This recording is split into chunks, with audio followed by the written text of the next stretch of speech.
আর কয়েকদিনের মধ্যেই কলকাতা পুলিশের পরীক্ষা হবে। তাছাড়াও যে ভারতীয় রেল সেখানেও কিন্তু গ্রুপ ডি এক্সাম চলছে। তাই এই পরীক্ষাগুলোকে সামনে রেখে আমি জিআইয়ের উপর একটি সেট নিয়ে এসেছি। তোমরা মন দিয়ে সেটটি ভালো করে দেখো। এই ধরনের প্রশ্ন বারবার পরীক্ষায় কিন্তু এসেছে। তা প্রথমেই দেখো, আমি যে জিআইটি শুরু করছি সেটি হচ্ছে নাম্বার সিরিজের।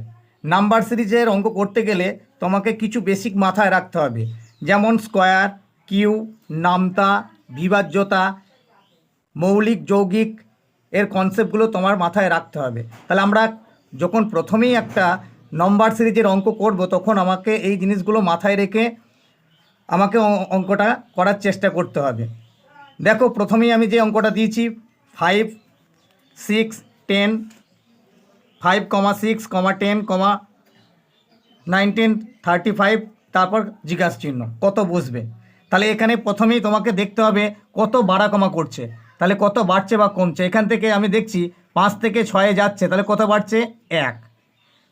6 থেকে 10 যাচ্ছে, কত বাড়ছে 4। 10 থেকে 19 যাচ্ছে, কত বাড়ছে 9। 19 থেকে 35 যাচ্ছে, কত বাড়ছে 16। এবার তুমি দেখো এই যে 1, 4, 9, 16 এগুলো বাড়ছে, সেগুলো কিভাবে বাড়ছে।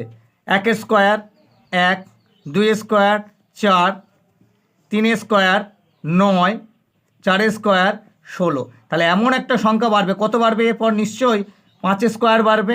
তাহলে 5 স্কোয়ার যদি বাড়ে 5 5 কত হবে 25।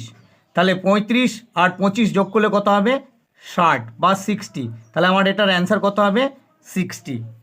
এরপরের নাম্বার সিরিজের অঙ্কটা দেখো। এখানে দেখো সব সময় যে বাড়া কমা করবে তা নয়, বেশিরভাগ সময়ও আবার কিন্তু স্কোয়ার কিউ দিয়েও হয়। তাহলে স্কোয়ার কিউ দিয়ে তোমাকে এটাকে ভাবতে হবে। দেখো এটা 2 আছে, তার মানে কি 1 কিউ প্লাস 1। তাহলে 1 কিউ 1 প্লাস 1 মানে 2। এরপর কত হবে দেখো 2 কিউব প্লাস 1, তারপর 3 q plus 1, 4 q plus 1, 5 q plus 1। তাহলে নিশ্চয়ই 6 কিউ প্লাস 1।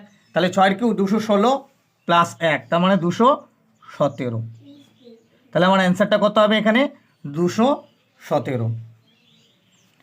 এরপরে দেখো একটা লেটার সিরিজ থেকে অঙ্ক দেওয়া আছে। লেটার সিরিজের বেসিক কি, তোমাকে দেখতে হবে কতগুলো অ্যালফাবেট দিয়ে লেটার সিরিজটা তৈরি হয়েছে। তাহলে এখানে যে ড্যাশগুলো আছে এগুলোকেও একটা করে তোমাকে ধরে নিতে হবে।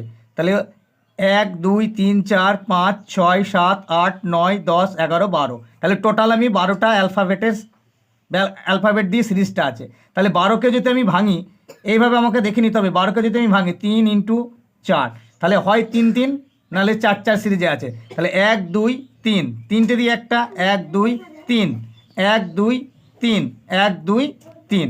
তাহলে এরপর আমাকে কি করতে হবে, ম্যাচিং করতে হবে। ম্যাচ মানে তুলনা করতে হবে, মিল খুঁজতে হবে। তাহলে দেখো 2 নম্বর পজিশনে এস, এখানে 2 নম্বর পজিশনে এস, তার আগে কি আছে টি, তাহলে নিশ্চয়ই এখানে কি বসবে টি। তাহলে এস, তার মানে টি এস টি। তাহলে দেখো আবার এখানে টি এস টি, তাহলে টি এস টি, আবার টি এস টি। তাহলে আমি ড্যাশে যেগুলো বসালাম সেগুলোই উত্তর। তাহলে আমার এখানে অ্যান্সারটা কী হবে, এখানে পেয়েছি প্রথমে টি পেয়েছি, তারপর এস পেয়েছি, তারপর এস পেয়েছি, তারপর টি পেয়েছি। তার মানে আমার এটাই অ্যান্সার। এরপর একটা দেখো, এটাও পরীক্ষায় খুব দেয় এই ধরনের প্যাটার্ন। কি আছে এখানে 49 আছে, 49:8। তাহলে এখানে কি বা 49:8। তাহলে 49কে আমি কি লিখতে পারি 7 স্কোয়ার, মানে 7 স্কোয়ার 49। তাহলে 7 স্কোয়ার, তাহলে 7-এর সঙ্গে যদি 1 যোগ করি তাহলে 8 হয়, তার মানে 7 + 1। তাহলে এখানে 11 স্কোয়ার কত হয় 121, তাহলে 11 + 1, তার মানে কত হয় অ্যান্সারটা হবে 12। তাহলে আমার এখানে অ্যান্সারটা হচ্ছে কত 12। এবার বলেছে দেখো কোনটি বেমানান।